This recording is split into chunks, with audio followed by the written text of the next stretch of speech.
aqui agora então no Ministério dos Transportes, né? E aqui também há um foco que nós acreditamos fundamental para o nosso país, que é a longo prazo, que seria o estabelecimento do transporte marítimo e fluvial como meio de transporte de pessoas, cargas e de defesa predominante no nosso país.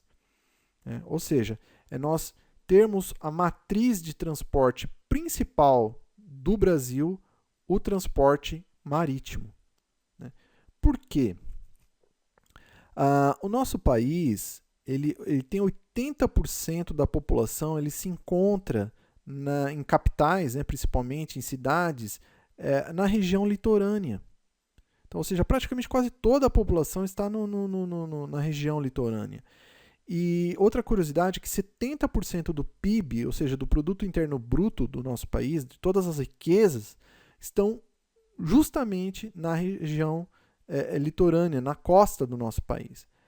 Então, mas o transporte de mercadorias e bens e serviços produzidas ali por essa população nessas capitais, nessas cidades à beira do mar, por incrível que pareça, elas não trafegam pelo mar, elas trafegam por via rodoviária, o que é um grande erro, é um grande equívoco, né? Porque ele é muito mais custoso, ele dá muito mais trabalho, ele causa muito mais acidentes, ele é oneroso porque tem o custo desse transporte, do combustível, do seguro, enfim, de roubo de cargas. Já pelo transporte marítimo, tudo isso cairia drasticamente, gerando produtos de mais baratos à população, reduzindo até mesmo a inflação, à medida que nós teremos ali uma farta alocação de bens e produtos pelo país, certamente auxiliaria na diminuição da inflação. Então, assim, é fundamental que nós viéssemos a utilizar essa maneira como prioridade no país, até mesmo porque a via fluvial ela é de graça, né? Nós já temos aí uma região litorânea que nós não pagaríamos nada por trafegar nela, né? E nós observamos aqui das principais capitais, né? Na verdade, de todas as capitais brasileiras, e nós selecionamos aquelas que poderiam receber, né, digamos, um porto que pudesse, então, atuar como se fosse um aeroporto, mas só que de via fluvial, né, via marítima. Que ali, então, essas embarcações poderiam levar essas mercadorias, as pessoas e até mesmo de forma, digamos, militar, né, que nós vamos ver mais adiante numa outra sugestão, numa outra ideia.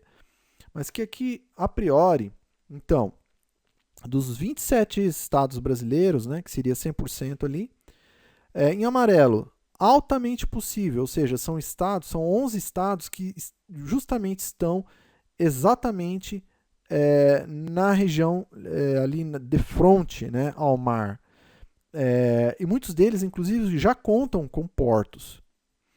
Depois ali em salmão, na cor salmão, as que são possíveis, mais 10 estados, que são estados que também se encontram ali, mas só que já um pouco mais, digamos assim, próximos, por exemplo. No caso de São Paulo, por exemplo, né? Tem o Porto de Santos, mas a capital fica um pouco a lures dessa região. Porém, o que não impediria, né?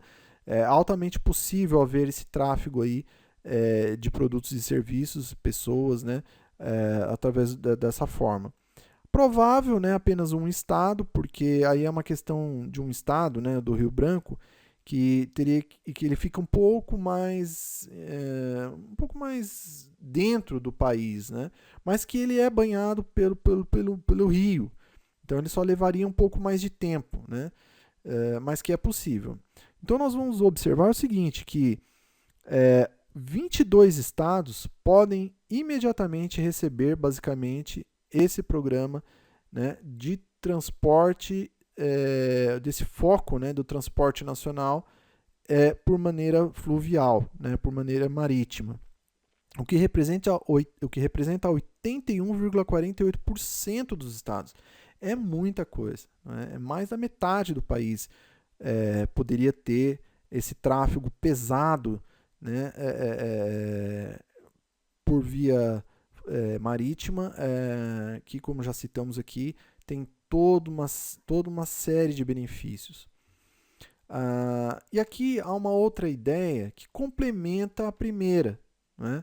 Aqui já na Secretaria Especial Marítimo e Fluvial, que no médio prazo seria a construção no estaleiro do Atlântico Sul, né? Então, aproveitando que o Brasil já tem esse estaleiro, da construção de navios híbridos para fins de transporte civil, de cargas e militar em um só.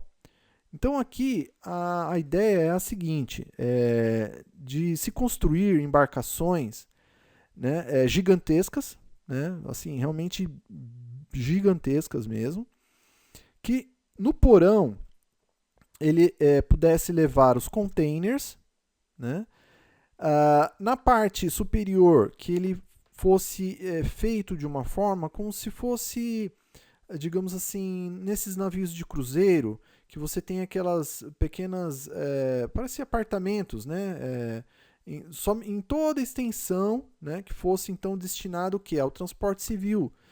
Então, uma família, por exemplo, que gostaria não só de fazer turismo num outro estado, mas que de repente ele mudasse, então ele pudesse tanto ir no navio, né, como no container embaixo levaria sua mudança, né? Isso é só um exemplo, né? Mas que houvesse, né, justamente então essa possibilidade de transporte de pessoas, de carga, e que no convés ele fosse formatado de uma forma para uso militar. Então, ou seja, as Forças Armadas, a Marinha, a Aeronáutica e o Exército poderiam contar com essa parte superior nas suas operações. Então, imagina esses navios, né, trafegando continuamente por toda a costa brasileira. Haveria então um aumento da defesa da costa brasileira e da Amazônia Azul, chamada, né, que é a extensão de água, digamos assim, sobre domínio do Brasil. Haveria uma oferta maior, né, de transporte de pessoas, então o preço do transporte para as pessoas cairia muito. Haveria um aumento muito maior do turismo nacional, porque muitas pessoas também poderiam utilizar esse meio como turismo. E o de carga, né, seria ótimo. Por quê?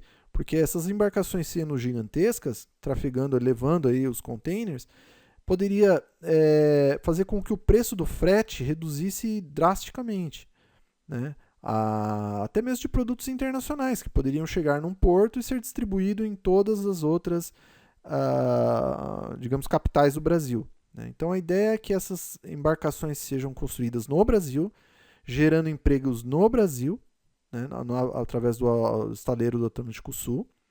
É um programa que eu acredito que seja inédito no mundo, né? Eu nunca vi nenhum país que tenha feito isso. E aqui é uma outra foto, né? Já um pouco mais de perfil de como funcionaria, né? E traz um benefício aí para todos, para a população, para os empresários, para o setor de defesa do país, para o governo, né? Então, assim, é uma ideia, né, que vem a somar aí no nosso país.